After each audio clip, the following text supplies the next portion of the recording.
Apa kabar? Luar biasa. Kalau luar biasa berarti nggak ada yang depresi di tempat ini. Amin saudara.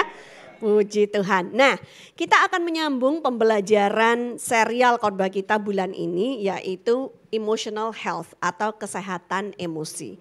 Nah saudara, sebelumnya kita harus tahu bahwa yang namanya manusia itu terdiri dari 3 elemen, yaitu roh, jiwa, dan tubuh, ya kan? Gak mungkin saudara hari ini di tempat ini apakah ada yang ketinggalan jiwanya? Ketinggalan rohnya? Oh, ya, semuanya membawa jiwa dan roh bersama dengan tubuhnya kan ya. Nah, cuman kebanyakan orang lebih mengutamakan tubuh daripada jiwa dan roh mereka.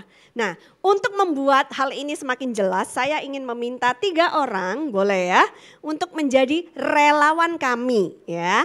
Yang pertama saya mau meminta kepada Gobi, tapi nanti siapa yang motoin ya? Ya, Gobi harus Gobi, tunggu. Saya perlu yang kurus.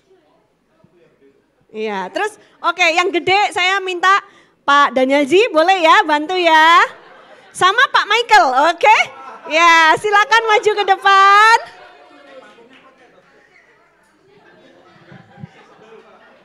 Boleh pinggirin dikit. Sana ya, oke. Nah, silakan. Gobi di tengah, Pak Michael di sisi kiri. Sini Pak, maju dikit Pak, jangan belakang-belakang Pak. Nah, kita kan sudah ditebus oleh darah Yesus, sudah tampil sebagai pemenang. Iya. Nah saudara, seperti inilah ilustrasinya seorang manusia ya. Ada tubuh, ada jiwa, ada roh.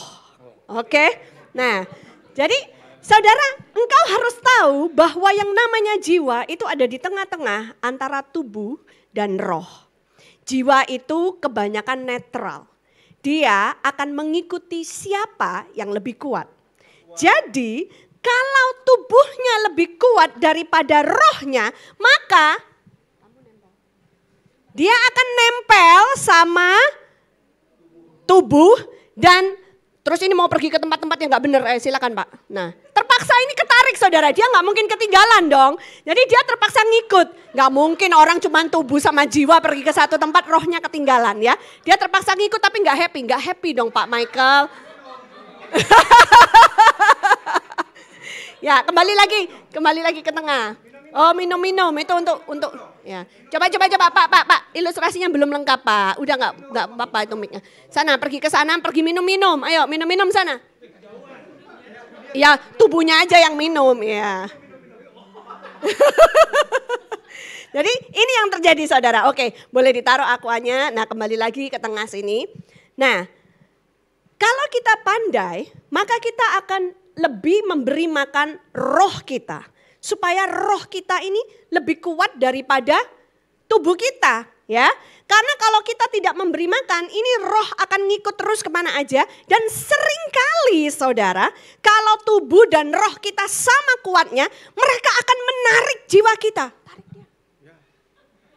Tarik. Loh, Bapak tarik juga. Oh, tarik juga. Ya, jiwanya itu ketarik ke kanan, ketarik ke kiri. Jangan ketawa dong, sakit. Ya, sakit.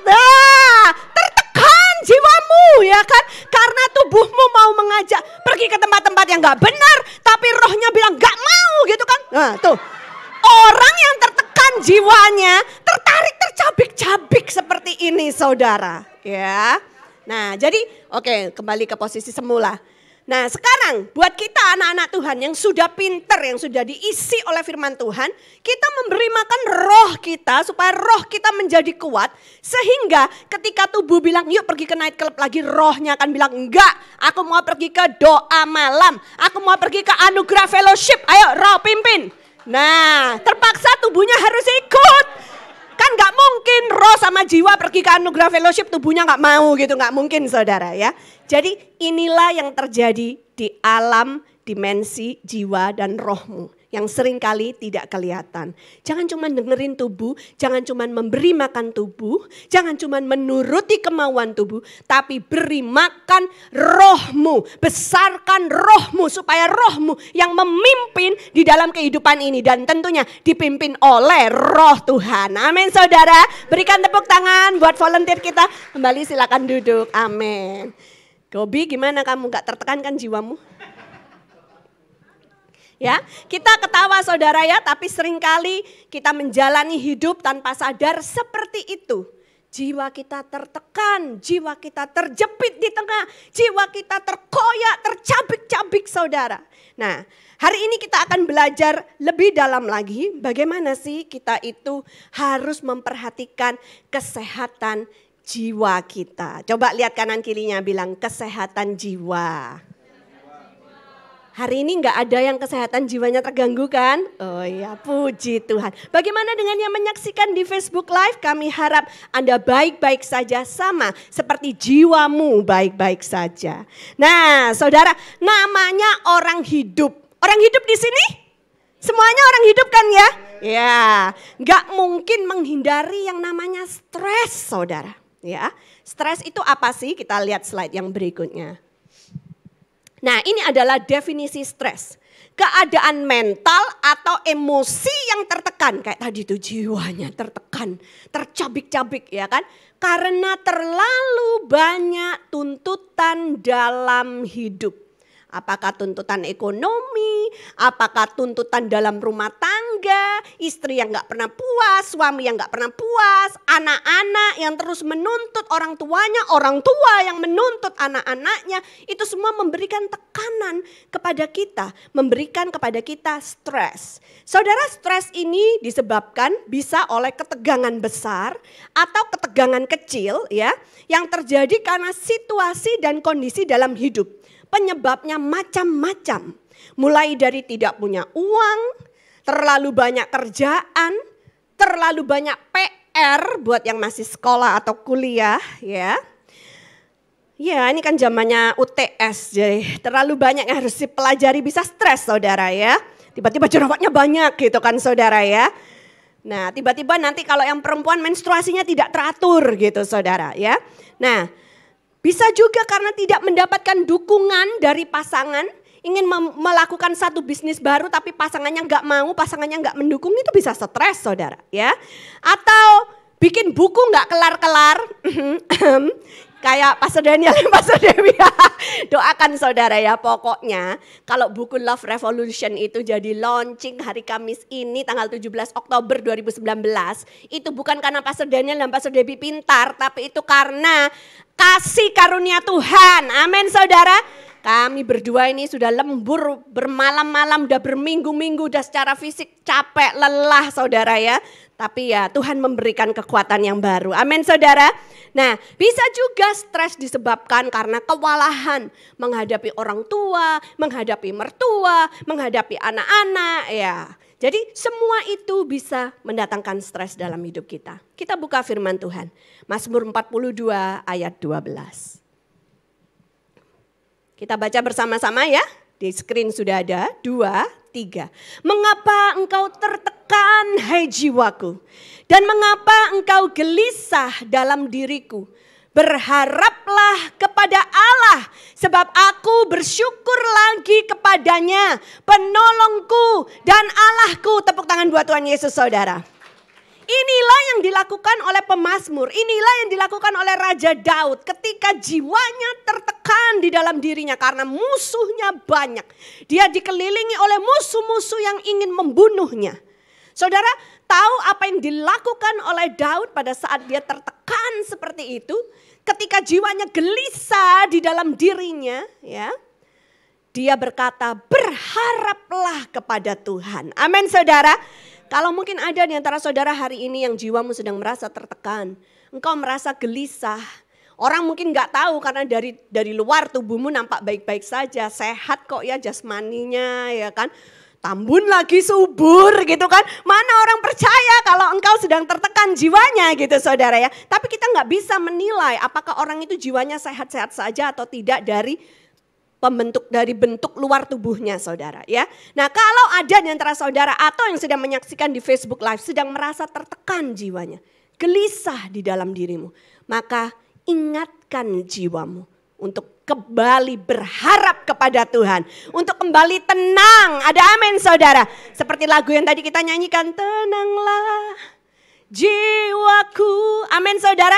Kalau kita tahu Tuhan kita memegang kendali, maka badai seperti apapun boleh terjadi di sekeliling kita. Tapi jiwa kita tetap tenang di dalam diri kita karena ada Tuhan yang memerintah dalam hidup kita. Yang percaya katakan amin. Berikan sorak-sorai buat Tuhan Yesus. Haleluya. Amin. Nah saudara, ada dua macam respons. Orang meresponi stres mereka. Tentunya ada respon yang negatif dan ada respon yang positif. Sekarang kita lihat yang negatif dulu. Ini yang terjadi kepada seseorang yang tidak bisa handle stres dengan baik. Oke, diklik. Kecemasan yang berlebih, ya. Belum apa-apa dia udah panik sendiri, belum apa-apa udah cemas banget gitu kan saudara. Berkelebih-lebihan gitu loh saudara ya. Nah mungkin orang lain bisa bilang santai aja bro, gak usah kayak gitu kan. Tapi buat dia gak bisa, buat dia wah ini adalah sesuatu yang heboh, yang besar, yang dia I cannot take it, saya gak bisa tahan gitu saudara. Buat orang lain padahal itu mah gak ada artinya, tapi buat jiwanya yang sudah tertekan itu berat sekali. Ya, jadi kalau ada orang yang heboh sendiri, cemas berlebih-lebih, takut berlebih-lebih, saudara harus tahu itu adalah indikasi bahwa jiwanya sedang tertekan, sedang mengalami stres yang berkelebihan. Berikutnya, mengurung diri. Nah ya ini banyak terjadi di antara kalangan remaja-remaja, anak-anak muda, pulang sekolah gak mau ketemu siapa-siapa, langsung masuk ke dalam kamarnya, kunci kamarnya, gak mau ngomong sama siapapun juga. Mereka mengurung diri karena mereka berpikir gak ada yang ngerti tentang aku, gak ada yang peduli tentang aku. Kalau aku cerita pun masalahku, ya orang tua aku gak bakal ngerti gitu kan. Kakak adikku juga gak bakal ngerti. Mereka mengurung diri dalam kesendirian mereka. Ini adalah contoh bahwa seseorang sedang mengalami stres yang berkelebihan. Berikutnya, menyakiti diri sendiri atau orang lain. Jadi stres yang berkelebihan ini kalau enggak segera ditangani dengan baik, dampaknya itu panjang saudara ya. Akan menyakiti diri sendiri atau menyakiti orang lain gitu saudara ya. Bahaya sekali. Berikutnya. Oh ya. Nah saudara jadi ini adalah cara-cara negatif. Oh ya tidak bisa tidur. Ini juga ciri-ciri orang yang mengalami stres yang berkelebihan. Ada yang bilang aku insomnia nih ya kan. Gak bisa tidur kalau malam. Karena dia tidak bisa menemukan ketenangan jiwa. Hanya ketika jiwa kita tenang. Barulah kita itu bisa tidur saudara. Tapi kalau jiwa kita tidak bisa tenang, pikiran kita itu ya kalut, jalan terus kemana-mana, jadi tubuhnya tidak bisa tidur. Amin saudara ya. Nah saudara, padahal kalau tubuh kita mendeteksi adanya stres, otak kita itu akan memproduksi sebuah hormon yang bernama kortisol, katakan kortisol. Sebenarnya kortisol ini baik saudara ya, karena akan menghasilkan adrenalin yang memberitahukan kepada tubuh kita untuk masuk dalam fase fight or flight ya. Flight itu lari, fight itu lawan gitu saudara. Semestinya stres diperlukan, tapi harus tahu kadarnya jangan banyak-banyak dan kita harus tahu bagaimana untuk handle-nya. Tapi kalau stres yang berkelebihan dan kita tidak tahu bagaimana untuk mengatasinya, nah itu akan tidak baik sekali kalau hormon kortisol terlalu banyak ya. Kortisol diperlukan oleh tubuh dalam jumlah yang benar. Tapi kalau stresnya sudah berkelebihan maka jumlah kortisol dalam tubuh juga akan berlebih dan menyebabkan kekacauan pada tubuh seseorang dan jiwa seseorang. Stres yang berkepanjangan mempengaruhi kualitas hidup kita dan orang-orang yang kita cintai. Karena orang kalau stres pasti marah-marah, uring-uringan, ya slide berikutnya, kasar omongannya, kata-katanya menyakitkan. Ya, kalau dia nggak bisa nyakiti diri sendiri, dia akan nyakiti orang lain. Enak kamu bahagia sendiri, gila gitu ya. Atau menyakiti diri sendiri dengan cara ingin bunuh diri saudara ya. Ada aja pokoknya diam-diam kepalanya dibenturin ke tembok ya. Diam-diam dia pukulin dadanya sendiri kalau dia lagi marah ya. Saudara seperti itu ya. Nah, dia tidak bisa mengontrol emosinya karena kortisolnya juga sudah nggak bisa terkontrol dalam tubuhnya. Meledak-ledak dan menyakiti orang-orang yang ada di sekitarnya, terutama orang-orang yang dicintai. Kalau ada anggota keluarga kita yang stres saudara, kita yang seharusnya nggak stres bisa ikutan stres loh saudara. Ya, karena setiap hari harus menghadapi perilaku dia yang seperti itu akan mempengaruhi kualitas hidup kita juga. Nah, Pas hari Selasa kemarin nih ya, salah satu anggota Komsel kita, Kapten Bogi bilang gini, seandainya Joker ikut Komsel, maka dia tidak akan menjadi orang yang jahat, katanya gitu saudara ya.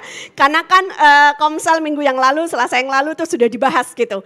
Apakah sakit hati dari masa lalu, luka batin yang masih terbawa sampai dengan hari ini ya. Kita sedang mempelajari jiwa kita saudara ya, supaya kita bisa mendapatkan inner healing dari Tuhan, bisa mendapatkan kesembuhan batinia dari Tuhan ya. Seandainya Joker itu mendapatkan kesembuhan batinia dari Tuhan Yesus, dia tidak akan jadi orang jahat seperti hari ini. Di film maksudnya saudara ya. Oke, itu intermezzo sedikit. Nah, saudara, stres yang kronis bisa menyebabkan macam-macam. Mulai dari kepala pusing, gangguan pencernaan, asam lambung yang berlebih, menimbulkan banyak penyakit saudara ya. Penyebab utamanya karena stres. Gangguan syaraf, gangguan pernafasan, diam-diam bisa sesek napas sendiri saudara ya. Kencing manis ya, dan gangguan-gangguan lainnya. Termasuk gangguan jiwa saudara ya. Orang yang menderita stres akut, kemudian ya kalau tidak tertangani lagi dengan baik, menjadi stres akut, akan mengalami depresi. Depresi ini mempengaruhi perasaan, definisi dari depresi dulu saudara ya. Katakan depresi. Katakan saya tidak mau depresi. Amin. Depresi itu adalah kondisi mental yang sangat merosot. Disertai dengan perasaan kurang. Apapun yang terjadi pokoknya kurang. Bukan cuma kurang duit, kurang bahagia, kurang senang, kurang happy, kurang nafsu makan, kurang semuanya dalam hidup ini saudara. Ya. Dan merasa bersalah, selalu merasa bersalah. Menyalahkan dirinya sendiri untuk semua hal yang terjadi saudara. Kenapa begini, kenapa begitu, ini gara-gara aku gak becus, gara-gara aku gak baik, gara-gara aku kurang baik, dan lain sebagainya. Kemudian menghasilkan tidak punya semangat hidup.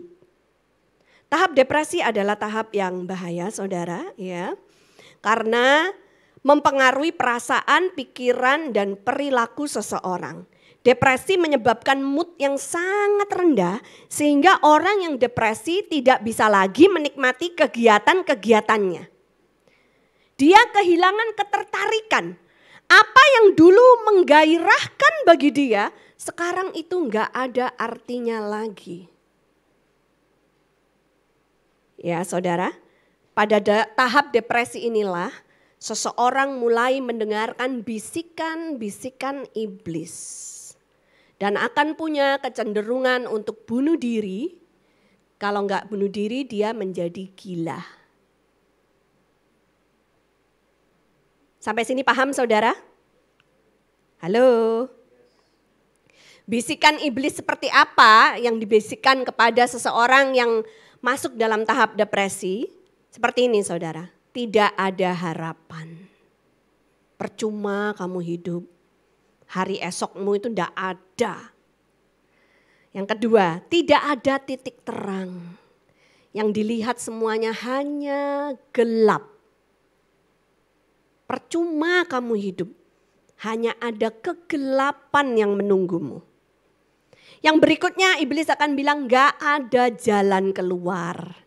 Udah buntu kemana-mana, mentok. Percuma kamu hidup.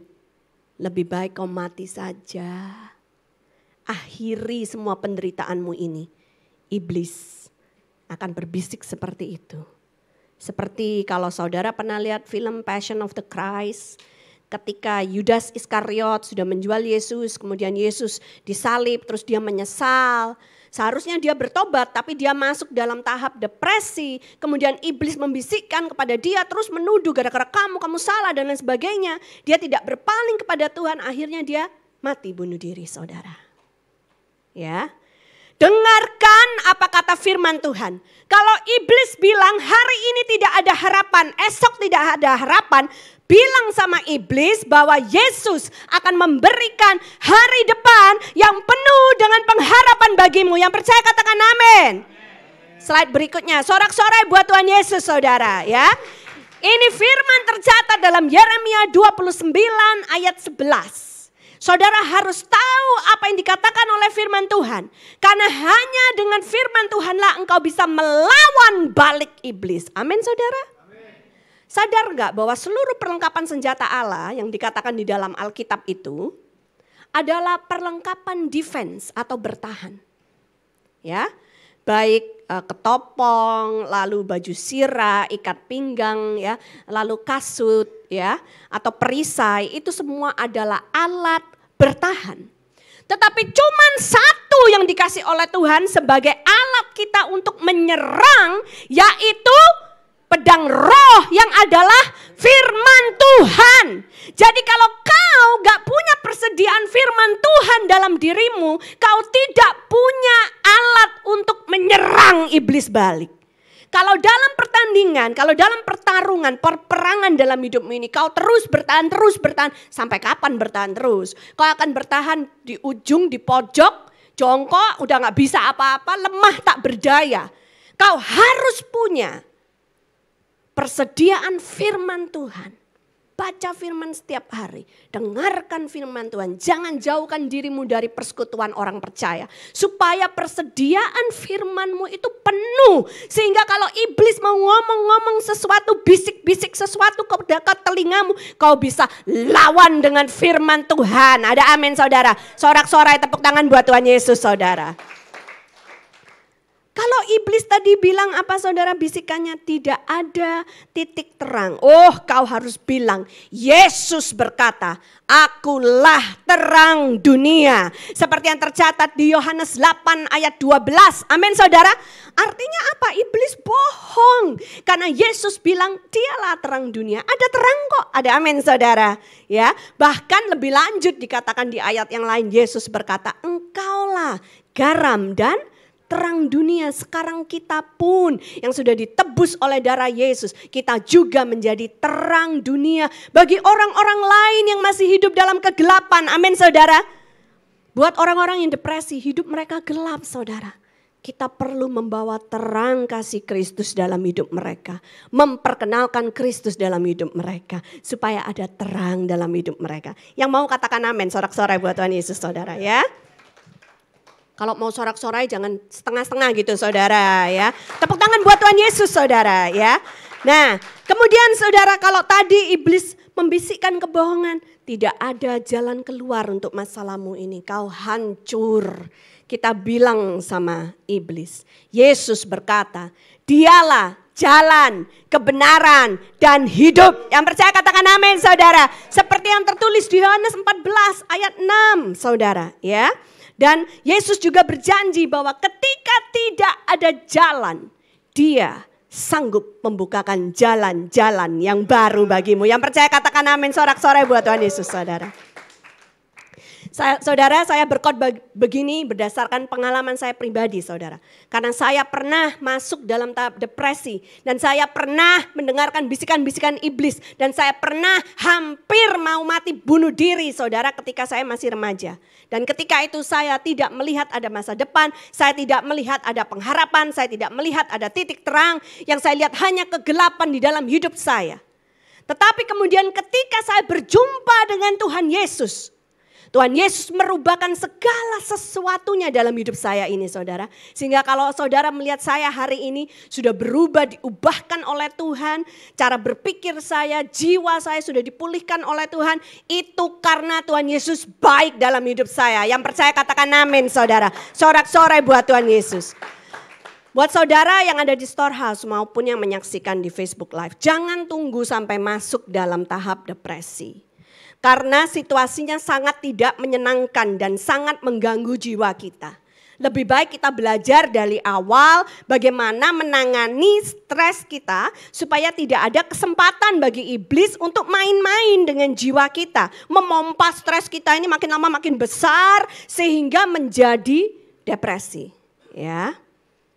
Nah, sekarang saya akan membagikan bagaimana caranya kita merespons dengan positif stres yang kita alami dalam kehidupan kita sehari-hari. Ya, untuk positif, nomor 1, jangan entertain bisikan iblis.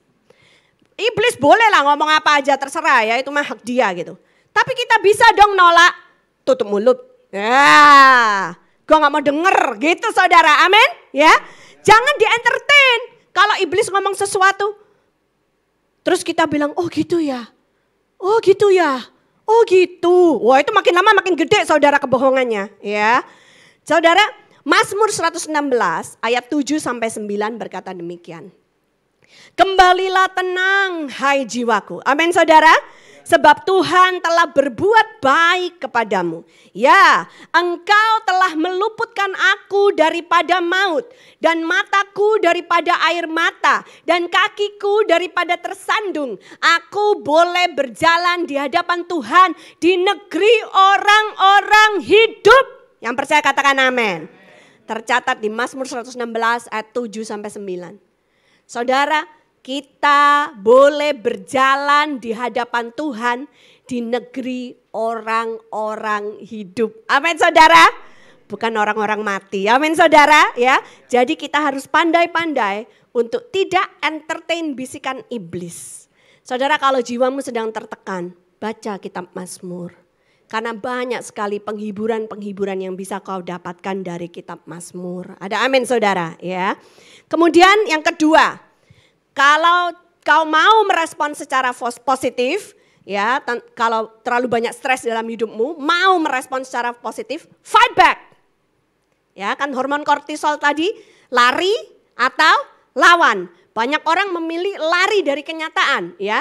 Lari dengan kenyataan kayak peragaan tadi mabuk-mabukan supaya lupa, pakai narkoba gitu saudara supaya lupa gitu ya. Macam-macam, ada yang makan berkelebihan supaya lupa katanya gitu saudara ya. Nah, tapi kalau mau secara positif fight back, kau lawan balik. Ya, yaitu gak ada cara lain. Tadi saya sudah bilang dengan pedang roh yaitu firman Tuhan. Kenali kebenaran firman Tuhan supaya engkau dapat melawan tipu muslihat iblis.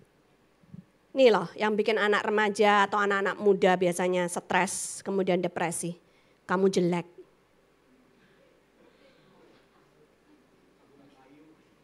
Terus kita ngelihat di kaca. Kamu jelek, iya ya jelek banget, aduh hidung kenapa gak ada jembatannya gini ya kan. Terus kita lihat di kaca lagi, kamu jelek, iya ya aduh bodiku gak ada bentuknya gini kayak bola ya kan. Kamu jelek, ih jerawatku ampun, makanya gua gak laku-laku gitu kan saudara ya. Lihat di kaca lagi, kamu jelek, iya gigiku tonggos, aduh. Kau percaya sama bisikan iblis. Lawan balik saudara. Amin. Gimana ngelawannya ya? Harus tahu firman Tuhan ngomong apa. Kalau lagi depan kaca, kau jangan bilang, iya gua jelek. Jangan saudara. Tapi kau harus bilang, aku diciptakan dalam rupa dan gambarnya Tuhan. Amin saudara. Iblis lu gila lu gak ngerti lu. Gua ini anaknya Tuhan tau gak. Jelek-jelek gini anaknya Tuhan. Rupa dan gambarnya Tuhan ada dalam diriku. Amin saudara. Maka kau akan melihat gambaran yang kau lihat dalam cermin itu yang biasanya jelek. Lama kelamaan, wah ada sinar kemuliaan saudara. Amin. Karena kau mulai menyadari Bapamu ada di sorga. Guanteng saudara. Dan kalau Bapa di sorga itu guanteng. Tidak mungkin anak-anaknya jelek. Yang percaya katakan amin. Sorak-sorai buat Tuhan Yesus. Amin saudara. Kau mulai bisa tersenyum. Maka sinar kemuliaan memancar dari wajahmu. Yang jelek pun tampak ganteng dan cantik. Percaya sama saya. Kalau ada kemuliaan Tuhan saudara. Nah kalau kamu sudah jelek. Cemberut terus. Tambah lama tambah cempetut. Iyalah tambah jelek ya kan saudara. Amin. Nah, sekarang lihat kanan kirinya. Oh, itu gambar dan rupa Tuhan loh. Ya, cantik kan? Ganteng kan? Yeah. Berikutnya saudara, fight back, lawan balik. Ini loh kata-kata yang sering dipakai ya oleh iblis atau orang-orang yang dipakai oleh iblis gitu kan. Kamu gak berguna. Ya, kalau sudah melekat dalam jiwanya saya tidak berguna. Wow itu berat banget saudara. Itu beban yang sangat berat. Untuk menyadari bahwa dirinya tidak berguna. Tidak ada satupun yang aku bisa lakukan yang baik. Tidak ada satupun yang aku bisa lakukan untuk membantu. Apakah orang tuaku, apakah suamiku, apakah istriku, apakah anak-anakku. Gak berguna. Ketika orang merasa gak berguna, wah, depresi saudara, gelap. Kau harus tahu caranya to fight back. Amin saudara. Kau harus bilang, aku berharga dan mulia di mata Tuhan. Amin saudara. Kalau kau tahu dirimu berharga dan mulia di mata Tuhan, kau gak mungkin buang-buang hidupmu dengan percuma. Kau gak mungkin buang-buang waktumu dengan percuma. Kalau kau firman ini meresap dalam jiwamu, aku berharga dan mulia di mata Tuhan. Kau akan melakukan hal-hal yang berharga dan mulia dalam hidupmu dan melalui hidupmu. Yang percaya katakan amin. Berikan sorak-sorai buat Tuhan Yesus. Gak ada waktu buat mikirin yang negatif saudara. Kalau kau tahu dirimu berharga dan mulia di mata Tuhan, kau akan punya banyak kesempatan memikirkan kebaikan Tuhan. Memikirkan yang positif. Amin saudara. Yang ketiga. Ini kata-kata yang sering kali dipakai oleh iblis, oleh orang-orang di sekitar kita. Membuat kita down banget sampai depresi. Gak ada yang cinta sama kamu. Kemiskinan terbesar dalam hidup ini bukanlah ketika seseorang tidak bisa makan. Bukanlah ketika seseorang tidak punya pakaian. Bukanlah ketika seseorang tidak punya rumah. Tapi kemiskinan terbesar dalam hidup ini adalah ketika seseorang merasa tidak dicintai, tidak dihargai, tidak dipedulikan oleh siapapun di dunia ini. Itu adalah orang yang paling miskin. Dia enggak miskin jasmani, tapi dia miskin jiwani dan miskin rohani. Dan itu membuat miskin banget gitu loh saudara. Ya. Udah miskin tambah miskin lagi kalau roh dan jiwanya seperti itu saudara.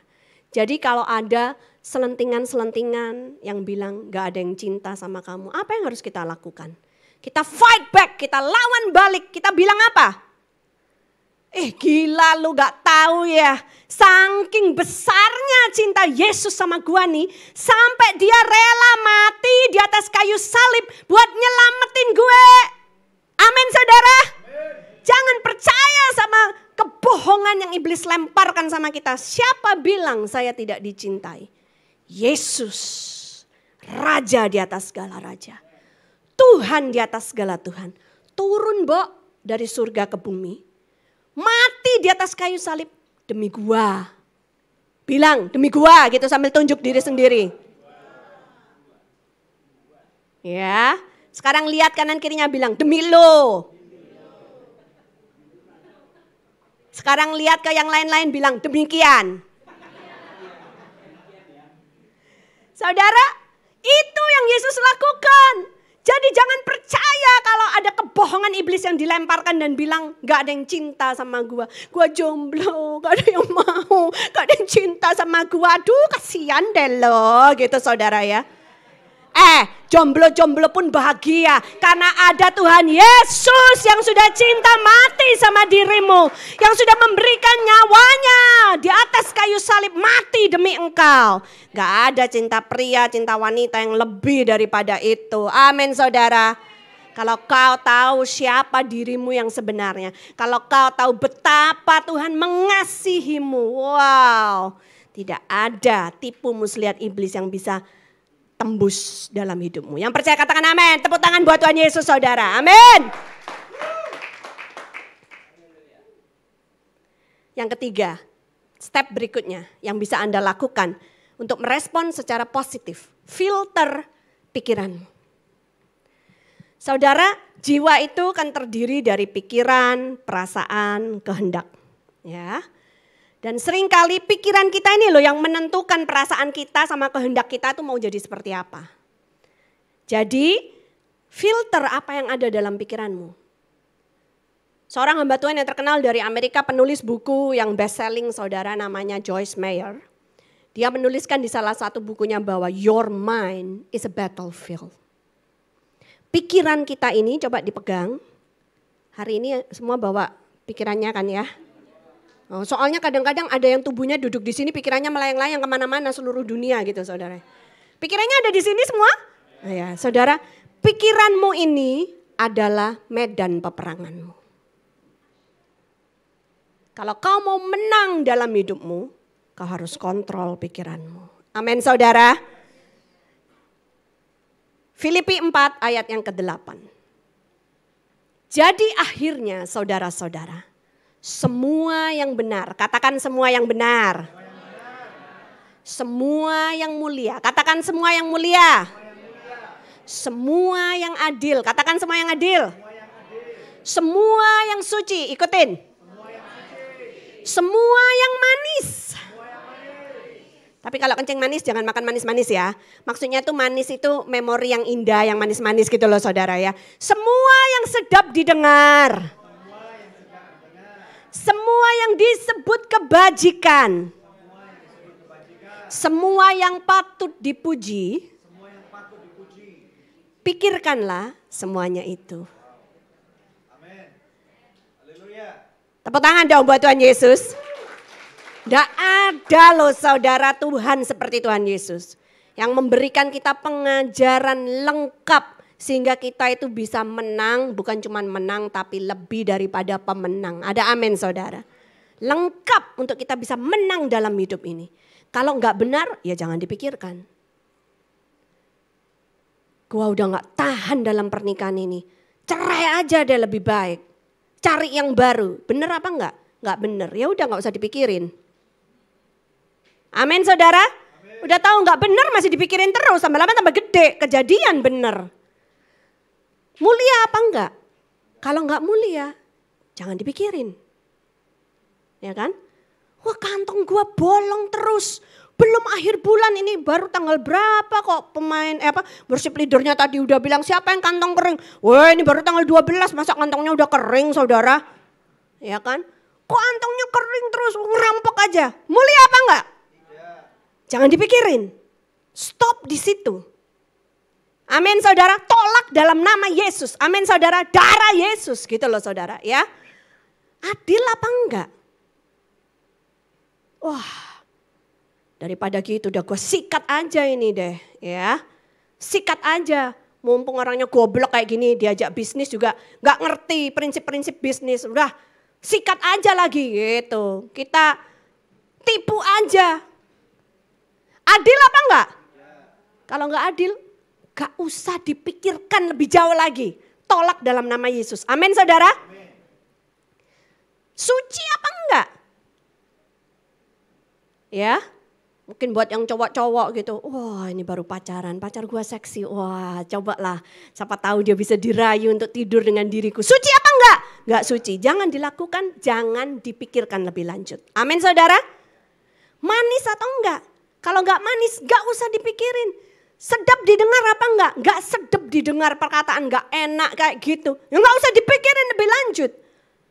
Kebajikan atau bukan? Kalau bukan kebajikan, enggak usah dipikirkan lebih lanjut. Patut dipuji apa enggak? Kalau enggak patut dipuji, enggak usah dipikirkan lebih lanjut. Karena apa yang kau pikirkan, itu akan keluar dari mulutmu menjadi perkataan dan akan keluar dalam perilakumu menjadi tingkah laku. Ada amin saudara. Jadi stop sampai di situ. Supaya gak dipikirin-pikirin terus, lama-lama turun ke hati, terus lama-lama kita jadi orang jahat kayak Joker. Ya kan saudara, kita mau jadi orang baik karena Bapak kita di surga baik. Ada amin saudara. Lah kalau Bapak kita di surga baik terus kita jahat, kita anaknya siapa? Lo kan gitu saudara ya. Lihat kanan kiri bilang kamu orang baik. Saya juga orang baik. Lebih lanjut dong, karena Bapak kita di surga baik gitu saudara ya. Amin. Amin. Sorak-sorai buat Tuhan Yesus saudara. Nah, kemudian step yang berikutnya setelah kita filter apa yang kita pikirkan. Yang keempat adalah berkomunikasi. Komunikasi ini penting saudara. Buat Anda yang sudah terlanjur masuk dalam tahap depresi. Dan kau tidak tahu apa yang harus dilakukan, komunikasilah. Jangan mengurung dirimu terus di dalam kamarmu itu, tapi mulailah keluar dari kamarmu, berkomunikasi sama ayahmu, sama ibumu, sama orang tuamu, sama anak-anakmu. Mulai berkomunikasi sama saudara-saudaramu. Ya, penting saudara. Kalau nggak punya keluarga, engkau merantau di Jakarta, berkomunikasi sama sesama teman komsel. Amin saudara, penting sekali. Karena ketika kau berkomunikasi, kau mengeluarkan isi hatimu, kau mengeluarkan isi pikiranmu, didengar sama orang merespon baik. Kau akan merasa, oh masih ada yang peduli loh sama aku. Jadi nggak sampai masuk ke tahap bunuh diri saudara, amin. Dan nggak sampai masuk ke tahap gila saudara, amin ya. Karena manusia diciptakan Tuhan makhluk sosial yang berkomunikasi satu dengan yang lain ya. Jadi mulai berkomunikasi. Berikutnya, kalau masih tetap nggak bisa di tahap ini, maka engkau perlu bantuan yang lebih lagi ya. Cari bantuan, jangan malu untuk cari bantuan. Minta konseling dengan hamba Tuhan atau konselor, supaya bisa kasih masukan-masukan yang positif yang sesuai dengan firman Tuhan. Ya, minta bantuan doa dari tim doa. Ya, penting sekali saudara. Ya, karena peperangan kita bukan cuman secara darah dan daging, tapi melawan setiap penguasa-penguasa di udara. Itu yang menguasai pikiran-pikiran kita saudara. Ya, jadi itu juga perlu dipatahkan secara roh saudara. Kemudian kalau masih gak berhasil lagi, konsultasi dengan orang-orang ahlinya. Psikolog, psikiater, dokter. Jangan merasa malu. Pergi ke psikolog, pergi ke psikiater, pergi ke dokter bukan berarti orang gila. Bukan berarti sakit jiwa. Amin saudara. Tapi justru ingin menjadi sehat jiwanya. Makanya kita pergi mencari bantuan mereka. Amin saudara. Karena ada beberapa kasus yang depresi sudah akut. Gak bisa lagi dibantu kalau gak dengan obat-obatan. Dan itu yang bisa adalah orang-orang seperti psikiater dan dokter yang bisa preskripsikan obat buat mereka. Saudara ya. Jadi saya berharap ini semua akan membangun jiwa kita saudara. Dan pesan yang terakhir juga saudara ya, ini titipan dari Bapak Gembala ya kan saudara. Kalau Anda sedang depresi dan merasa sekelilingmu gelap, kau harus keluar dari kamarmu, jangan mengurung diri. Tiap pagi harus menghadap matahari. Kau harus kena sinar matahari terutama pagi hari saudara. Menghadap matahari bukan membelakangi. Karena kalau membelakangi nanti yang kamu lihat adalah bayang-bayangmu lagi, kau stres lagi saudara ya. Udah keluar masih juga gelap karena kau membelakangi matahari ya. Tapi kau harus menghadap matahari supaya bayang-bayangmu di belakang dan kau tidak melihat kegelapan itu. Kau hanya melihat terang. Ada amin saudara. Perlu itu saudara, karena sinar matahari memberikan vitamin yang diperlukan oleh tubuh kita, membuat ketahanan tubuh kita naik, bisa fight back, bisa melawan tipu muslihat iblis, amin. Dan terutama bukan cuma matahari secara jasmani ini, tapi juga the Son of God, yaitu putranya Allah. Tiap hari kau perlu menghadap kepada putranya Allah, ada amin saudara. Karena dia adalah terang dunia dan semua kegelapan harus menyingkir daripadanya. Yang percaya katakan amin dong saudara. Tepuk tangan buat Tuhan Yesus saudara. Slide yang terakhir ya, sebagai penutup. Kamu lebih daripada pemenang. Yang percaya katakan amin. Lihat kanan kirinya, tunjuk. Kamu lebih daripada pemenang. Yang di Facebook boleh juga ketikkan, kamu lebih daripada pemenang. Amin saudara ya. Nah sekali lagi lihat kanan kirinya sambil tepuk dadanya. Saya lebih dari pemenang. Ada amin. Ngomong yang keras, mean it. Say it like you mean it. Saya lebih dari pemenang. Karena ada Yesus dalam diriku. Yesus pemenangnya. Saya lebih dari pemenang. Yang percaya katakan amin. Luar biasa saudara ya. Kalau kita izinkan Tuhan Yesus berkarya dalam hidup kita. Engkau akan melihat. Hari ini yang kau pikir adalah masa yang begitu berat dalam hidupmu. Susah untuk melewati hari-hari ini. 20 tahun, 30 tahun dari sekarang kau akan melihat ke belakang, menoleh dan berkata, wow ternyata aku bisa lewat ya. Terima kasih Tuhan yang sudah menggendongku melewati masa-masa sukar itu. Ada amin saudara. Dan apa yang menjadi masa sukarmu di masa lalu akan menjadi pesan, menjadi pembelajaran buat orang-orang lain di masa depanmu. Yang percaya katakan amin. Your mess will be a message for other people. Yang kelihatannya kacau hari ini akan menjadi pesan buat orang lain. Your test will be a testimony for other people. Ujianmu yang kau harus hadapi hari ini akan menjadi kesaksian yang luar biasa di masa yang akan datang. Memberkati banyak orang. Yang percaya katakan amin. Sorak-sorai buat Tuhan Yesus, saudara. Saya terlalu percaya bahwa yang dirancangkan Tuhan dalam hidup kita itu bukan rancangan kecelakaan. Tidak ada rancangan buruk yang direncanakan Tuhan. Tapi rancangan untuk mendatangkan kebaikan. Rancangan yang memberikan hari depan yang penuh pengharapan. Bukan berarti tidak akan ada masa-masa sulit yang kita lewati. Yo, kadang-kadang ada. Ya, seperti ada satu keluarga di sini yang ketika ibu ini anak-anaknya masih kecil-kecil, suaminya meninggal. Ada. Di dunia ini memang ada duka cita, ada kesedihan, ada musibah yang terjadi. Tapi itu pun ada Bapa di sorga yang akan menjadi Bapa buat anak-anak dari ibu ini. Amin saudara. Menjadi suami dari ibu ini sampai mereka hidupnya berhasil dan berbuah, berdampak buat banyak orang. Yang percaya katakan amin. Semangat saudara. Ada Bapa di sorga yang tidak pernah meninggalkan kita. Amin. Kasih orang tua terbatas. Kalau orang tua meninggal sudah tidak bisa lagi membantu kita. Tapi ada Bapa di sorga yang kasihnya kekal tanpa batas. Saya undang saudara bangkit berdiri.